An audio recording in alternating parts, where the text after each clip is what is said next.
Hello दोस्तों, मैं उदय कुमार ठाकुर आप सभी को मैथ्स वाई के ठाकुर में स्वागत करते हैं।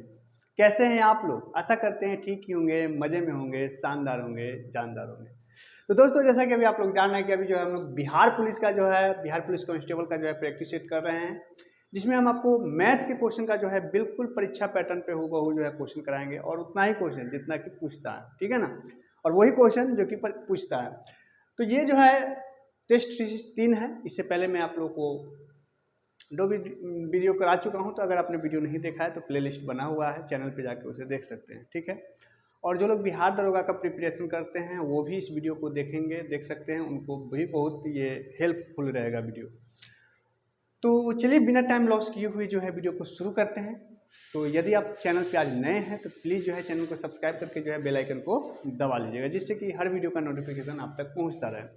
तो चलिए मेरे दोस्त, जैसा कि पहला क्वेश्चन आप लोगों को दिख रहा होगा, बहुत ही सिंपल सा क्वेश्चन है टाइम एंड डिस्टेंस का। कहता है कोई ट्रक जो है किसी निश्चित चाल से, चाल नहीं दिया हुआ है, कोई निश्चित चाल से 480 किलोमीटर की दूरी तय करती है।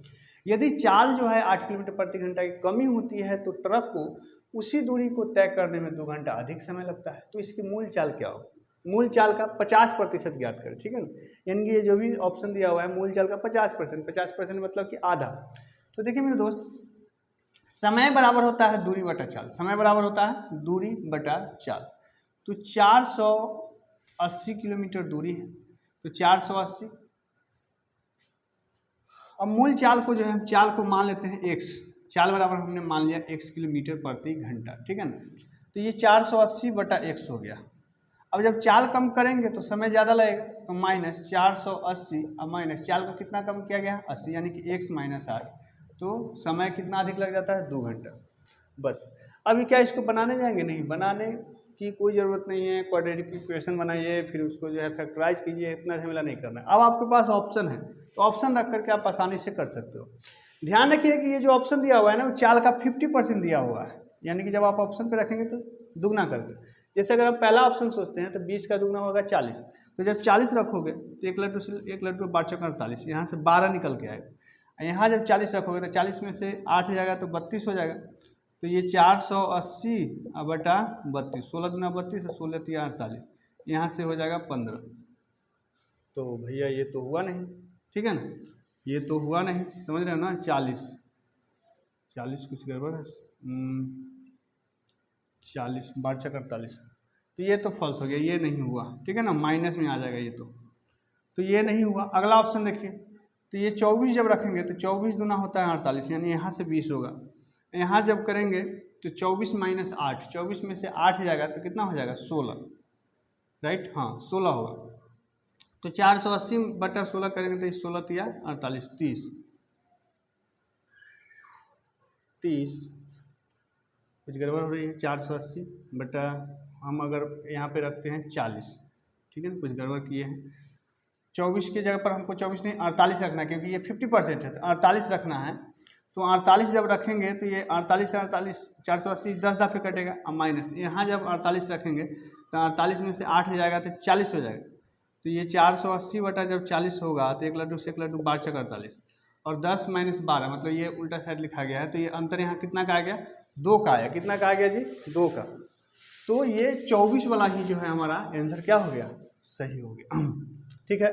देखिए चाल जो भी होगा और उसका जब चाल करेंगे कम, मतलब चाल में जब कमी हुई तो समय ज़्यादा लगेगा। तो ओरिजिनली ऐसा होना चाहिए कि यहाँ x माइनस 8 यहाँ पे ये x, ठीक है ना। तो अभी आपने देखा कि ये 24 का मतलब कि 48 रखने पर जो है ये इक्वेशन को सेटिस्फाइड कर देता है। इसलिए इसका सही जवाब क्या हो जाएगा मेरे दोस्त? Option number B, option number B. तो उम्मीद करते हैं कि समझ में आ गया होगा। चलिए चलते हैं नेक्स्ट क्वेश्चन की तरफ। हाँ तो मेरे दोस्त देखेंगे, दूसरा क्वेश्चन है कि पहले 3 महीनों के दौरान किसी परिवार का औसत मासिक खर्च 18,600 रुपया था। फिर अगले 4 महीनों के दौरान 21,750 रुपये और वर्ष के आखिरी 5 महीनों के दौरान 22,840 रुपये था। यदि वर्ष के दौरान कुल बचत जो है 1,43,020 रुपया थी तो परिवार की औसत मासिक आय कितनी थी, ठीक है ना।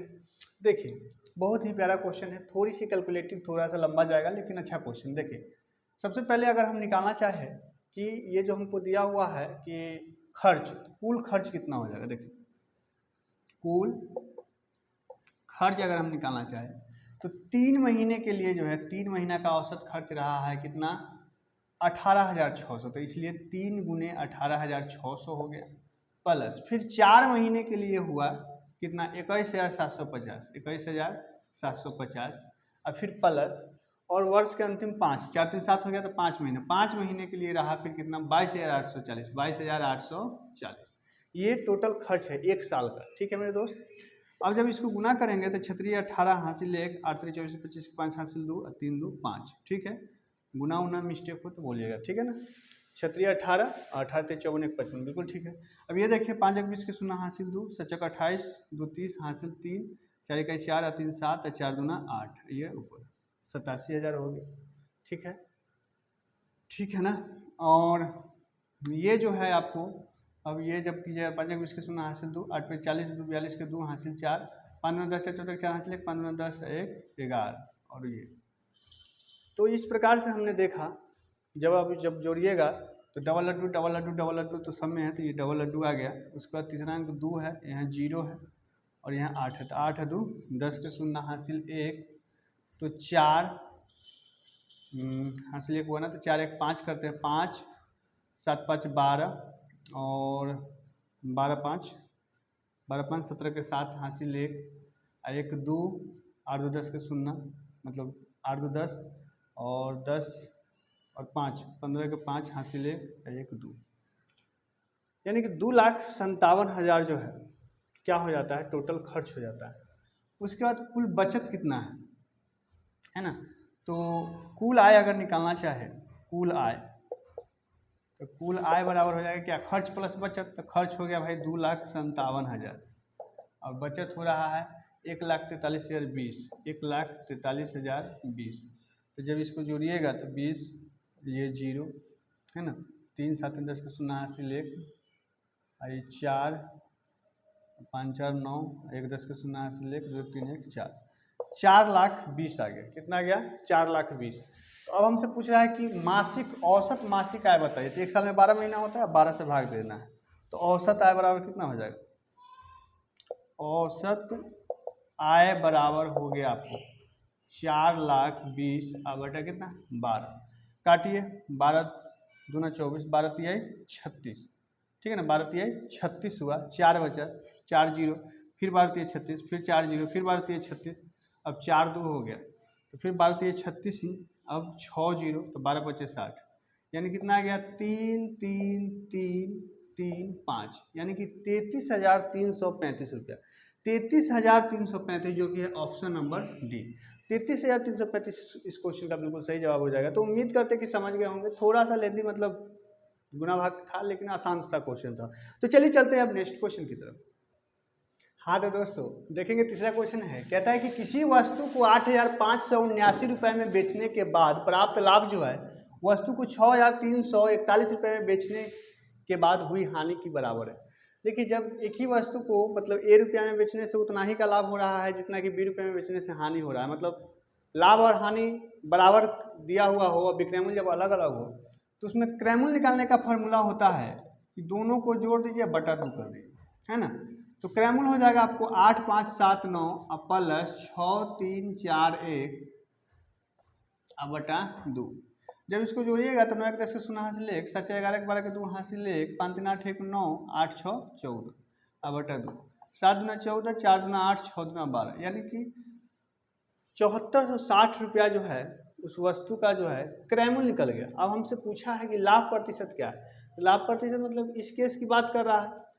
तो अगर 7,460 रुपया के समान 8,579 रुपये में बिक रहा है, तो लाभ अगर निकालना चाहिएगा लाभ, तो लाभ बराबर कितना हो जाएगा 8,579 या माइनस 7,460, 9 में से 0 जाएगा तो 9, यहाँ बचे 7 में से 6 जाएगा तो 1, 5 में से 4 जाएगा तो 1, 8 में से 7 जाएगा तो 1, यानी कि 1,119 रुपया आया। तो लाभ प्रतिशत बराबर क्या आ जाएगा, लाभ प्रतिशत लाभ गुने 100, यानी कि 1,119 गुने 100 अब बटा क्रय मूल्य 7,460 रुपये, काट दीजिए, एक लड्डू से एक लड्डू, अब कितना से कटेगा, चलिए 2 से काटते हैं, 2 5 10, ये 2 से 2 तिहाई 6, 2 7 6 14 और 2 तिहाई 6, अब कितना से कटेगा, 3 तिहाई 9, 7 21 हासिल 2, 3 3 9 1 10 1 11। हाँ ये 3 से कटेगा, 3 तिहाई 9, 7 21 1 हासिल 2, 3 3 9 2 11। 3 में 5 से गुना हुआ तो 3 5 15। तो 15% जो है इस क्वेश्चन का बिल्कुल सही जवाब हो जाएगा, जो कि है ऑप्शन नंबर सी। उम्मीद करते हैं कि समझ में आ गया होगा। अगला क्वेश्चन देखिए, बहुत ही प्यारा सा छोटा सा क्वेश्चन है। कहता है कि 2 पूर्णांक 10/27 का घनमूल क्या होगा। तो सबसे पहले इसको जो है आप फ्रैक्शन में बदलिए, तो 27 गुना होगा 54। जानते हैं इसमें इससे गुना किया जाता है, 27 गुना 54 ऊपर वाला जुड़ जाता है, यानी कितना दिया हुआ है 64। 27 गुना 54 10 64 बटा 27। इसका घनमूल पूछ रहा है, यानी क्यूब रूट पूछ रहा है। आप लोग जानते हैं कि 64 का क्यूब मतलब 64 का घनमूल जो होता है 4 होता है, क्योंकि 4 का क्यूब 64, 4 × 16 = 64। उसी प्रकार 27 का घनमूल कितना होता है 3, यानी इस क्वेश्चन का बिल्कुल सही जवाब हो जाएगा 4/3। चलिए पूर्णांक तोड़ा है तो पूर्णांक तोड़ दीजिए, भाग लगाइए तो 1 पूर्णांक 1/3। 1 पूर्णांक 1/3 इस क्वेश्चन का बिल्कुल सही जवाब हो जाएगा, जो कि है option number A. Option number A. तो उम्मीद करते हैं कि ये दोनों क्वेश्चन समझ में आ गया होगा। अगर समझ में आ रहा है, वीडियो अच्छा लग रहा है, तो प्लीज़ वीडियो को लाइक कर दीजिए और इसे ग्रुप में शेयर कर दीजिए। तो चलिए चलते हैं नेक्स्ट क्वेश्चन की तरफ। हाँ तो दोस्त देखेंगे 5वां क्वेश्चन है कि दूध और पानी के 48 लीटर के मिश्रण में दूध एवं पानी का अनुपात 5:3 है। 5:3 है, मतलब 5 अगर 5 यूनिट दूध है तो 3 यूनिट पानी है। इस मिश्रण में कितना पानी और मिला दिया जाए, मिलाए कि अनुपात उलट जाए, यानी 5:3 जो है सो अनुपात 3:5 हो जाए। उलटने का मतलब ये हुआ। तो देखिए अगर अनुपात को यहाँ जोड़िए तो 5 × 3 8, 8 अनुपात, यही ना मिश्रण हो जाएगा। 8 अनुपात का मान दिया 48 लीटर, 48 लीटर। 8 × 6 = 48, यानी 1 अनुपात के मान आ गया 6 लीटर। 1 अनुपात का मान कितना आ गया 6 लीटर। तो उसी प्रकार 5 अनुपात का मान कितना हो जाएगा, तो 5 × 6 लीटर, यानी कि 6 × 5 = 30 लीटर, ठीक है ना। और 3 अनुपात के मान तो 5 × 3 लीटर, यानी कि 3 अनुपात के मान हो गया 3 × 3 लीटर, यानी कि 3 तिहाई, क्या गड़बड़ हो रहा है, 1 अनुपात के मान 6 आया, 3 अनुपात के मान 6 × 3 करेंगे, है ना, या 3 × 6 जैसे कि, तो 36 18 लीटर। क्लियर है, ये समझ में आ गया। तो 30 लीटर दूध हो गया और 18 लीटर पानी, 30/18। अब मिलाया क्या गया पानी, तो कितना मिलाया गया सो नहीं मालूम, तो 1 सम मान लीजिए। अब इतना मिला दिया गया कि अनुपात उलट गया, यानी 5:3 जो है तो क्या हो जाएगा 3:5 हो जाएगा, यानी 3/5। बस क्वेश्चन खत्म। 3 से 3 दहा के 30 काट सकते हैं। क्रॉस जब गुना होगा तो 18 + x में यहाँ कुछ नहीं 1 है, तो 18 + x में 1 से गुना होगा तो ये तो 18 + x ही रहेगा। यही जब गुना हुआ तो 10 × 5 = 50 हो जाएगा। ये 18 इधर प्लस में उधर जाएगा तो माइनस में, यानी x = 50 - 18, यानी कि कितना आ जाएगा 32। तो 32 जो है इस क्वेश्चन का बिल्कुल सही जवाब हो जाएगा, 32 लीटर, जो कि है option number A. Option number A. तो उम्मीद करते हैं कि समझ में आ गया होगा। अगला क्वेश्चन देखिए, कहता है किसी वस्तु का अंकित मूल्य 1280 रुपया है। यदि कोई दुकानदार 30% की छूट देता है, उसके बाद भी उसे 12% के लाभ पर बेचता है, तो क्रय मूल्य क्या है। देखिए मेरे दोस्त, इस टाइप के क्वेश्चन मैंने बहुत बार आप लोगों का मतलब करवा चुका हूँ। तो देखिए इसके लिए आप जो है एक अंकित मूल्य और क्रय मूल्य में जो है आप एक रिलेशन याद रखेंगे कि इस एमपी मतलब मार्क प्राइस बटा सीपी का फॉर्मूला होता है ये 100 + p बटा में 100 - d। इस रामबाण इक्वेशन को आप हमेशा याद रखें। एमपी मतलब मार्क प्राइस है, यानी अंकित मूल्य, और सीपी मतलब कॉस्ट प्राइस, क्रय मूल्य। 100 + p प्रॉफिट यानी लाभ, और 100 - d यानी डिस्काउंट। तो देखिए मैं यहाँ पे कर देता हूँ एमपी यानी अंकित मूल्य कितना है 1280। अब बटा सीपी हमें मालूम नहीं है। 100 + p प्रॉफिट कितना का हो रहा है, प्रॉफिट हो रहा है 12 का, तो 100 में 12 जब जोड़ेंगे तो हो जाएगा 112, होगा कि नहीं। 100 में भाई 12 जोड़ेंगे 12% तो 112। 100 - डी मतलब डिस्काउंट, 30% का छूट दिया जा रहा है, तो 100 में से 30 जाएगा तो ये हो गया 70। बस कहानी खत्म, कहानी खत्म। तो चलिए कैलकुलेशन कर देते हैं। तो ये अगर क्रॉस गुना होगा तो कट रहा है क्या, कैसे काटिएगा आप। चलिए 4 से काटते हैं। 4 तिहाई 12, 4 दूना 8, ये 4 दूना 8, 4 तिहाई 12, ठीक है। और 23 से जो है नहीं हो रहा, तो ये क्रॉस जब गुना करेंगे तो ये 23 CP है ना, 23 CP बराबर 70 गुने 320। तो CP बराबर हो जाएगा आपको 70 गुने 320 और बटा में 23, बटा में कितना 23। ठीक है, कोई दिक्कत? चलिए, तो कट रहा है क्या? 23 से कटेगा, 23 से तो कट नहीं रहा है।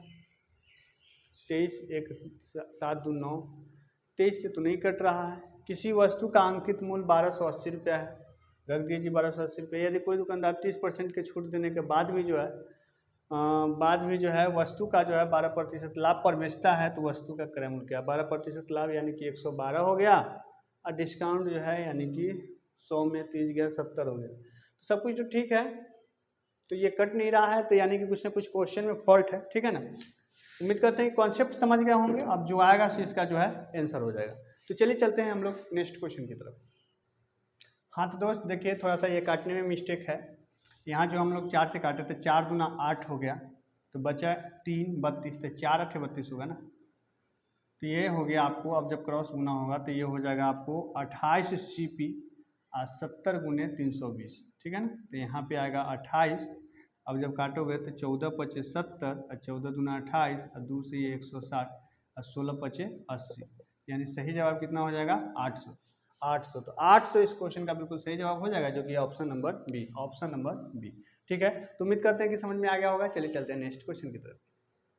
हाँ तो दोस्त देखेंगे, 7वां क्वेश्चन है कि 90 मीटर लंबी एक रेलगाड़ी 72 किलोमीटर प्रति घंटा की रफ्तार से जा रही है। ठीक है जी, रास्ते में एक पुल पार करने में उसे 10 सेकंड का समय लगता है, तो पुल की लंबाई क्या है?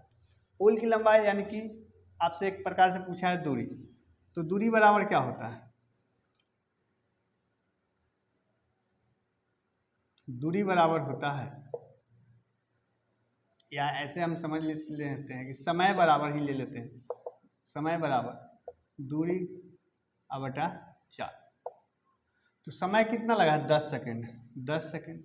दूरी कितना है? दूरी तो देखिए 90 मीटर तो लंबा रेलगाड़ी है, 90 मीटर लंबी तो रेलगाड़ी है, और कुछ ना कुछ पुल की लंबाई होगी, यानी कि 100 उसको मान लीजिए, टोटल दूरी होगी।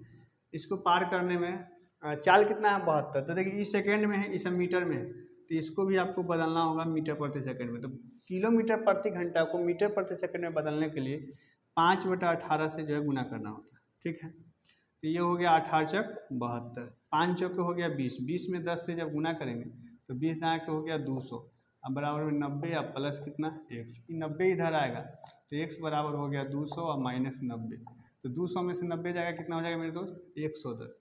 तो 110 मीटर इस क्वेश्चन का बिल्कुल सही जवाब हो जाएगा, यानी कि पुल की लंबाई कितना है? 110 मीटर। तो उम्मीद करते हैं कि समझ गए होंगे, बहुत ही सरल सा आसान सा क्वेश्चन था। अगला क्वेश्चन देखिए, सिंप्लीफाई करना है। 3/8 के पावर -2 गुने 4/5 के पावर -3 को सरल कीजिए। सबसे पहले मैं बता दूं कि अगर कोई फ्रैक्शन है उसका पावर जो है अगर माइनस में है, तो माइनस खत्म करने का रूल क्या है कि ये अंश को हर और हर को अंश बना दीजिए। तो ये जो 3/8 है सो 8/3 बन जाएगा। ठीक है ना, 8/3 के पावर 2 हो गया। उसके बाद इसमें भी माइनस है, तो 4/5 है जो 5/4 हो जाएगा। 5/4 के पावर कितना हो गया? 3।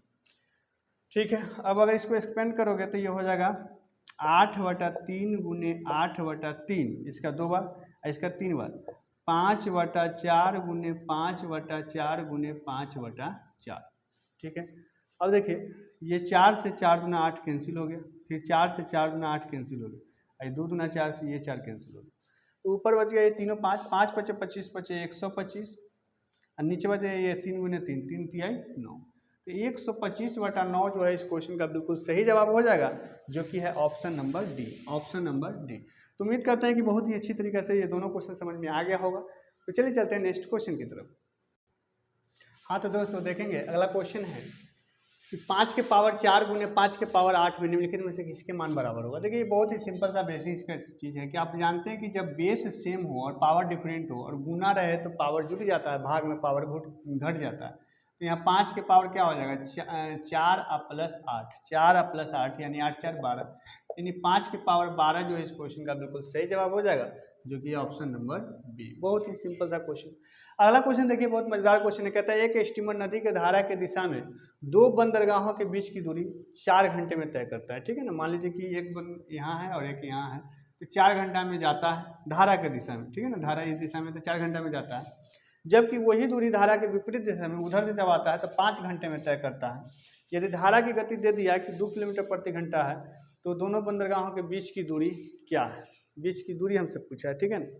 तो देखिए बीच की दूरी पूछा है तो दूरी तो जाने के लिए चाहे आने के लिए सेम होता है, और दूरी बराबर क्या होगा, दूरी बराबर होगा चाल गुने समय, चाल गुने समय। तो देखिए आप ध्यान रखेंगे कि जब कोई धारा की दिशा में कोई नाव चाहे कोई जहाज कुछ भी जाता है तो धारा की चाल और प्लस में जहाज की चाल होता है, और जब विपरीत दिशा में आता है तो उसमें से धारा की चाल घटता है। तो अगर आप नाव की धारा की यानी स्टीमर के चाल को अगर यू मानते हैं और धारा की चाल तो 2 किलोमीटर प्रति घंटा दे दिया तो +2 जाने की बात कर रहे थे, जाने में जो है जाने का चाल ये हो गया u + 2, तो ये कितना घंटा में तय कर लेता है, 4 घंटा, 4 से गुना कर दी। अब बराबर ये जो दूरी आया फिर इसी दूरी को धारा के विपरीत दिशा में यानी कि u - 2 ये कितना देर में तय करता है, तो 5 घंटा। बस हो गया।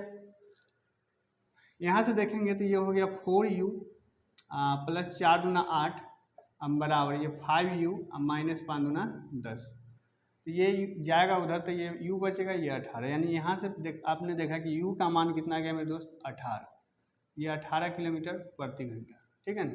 तो ये u जो है u क्या हुआ, तो स्टीमर की चाल हो गया, लेकिन हमसे चाल थोड़ी पूछा है, हमसे तो पूछा है कि आप दूरी बताइए। तो दूरी अब u का मान यहाँ रख दीजिए तो भी हो जाएगा, या u का मान यहाँ रख दीजिएगा तो भी हो जाएगा। तो जब रखेंगे इस पर तो अगर यहाँ रखते हैं तो चाल बराबर ये दूरी बराबर कितना हो जाएगा, दूरी बराबर अगर u का मान यहाँ 18 किया था, 18 दूँ 20, तो 20 गुने 4 यानी कि 20 चौक 80 किलोमीटर। अगर यहीं रखिएगा तो देखिए 18 - 2 तो 16, 16 × 5 = 80, फिर भी 80 ही आएगा। तो इस क्वेश्चन का सही जवाब क्या हो गया मेरे दोस्त, 80, जो कि ऑप्शन नंबर डी। तो 80 किलोमीटर दोनों बंदरगाहों के बीच की दूरी है। तो उम्मीद करते हैं कि समझ में आ गया होगा। तो यही आपका जो है 10 क्वेश्चन हो गया, तो ये आपका लास्ट क्वेश्चन था। तो उम्मीद करते हैं कि वीडियो अच्छा लगा होगा। अगर वीडियो अच्छा लगा तो प्लीज़ लाइक कीजिए, कम से कम इसे ग्रुप में शेयर कीजिए, और वीडियो कैसा लगा ये जरूर बताइए।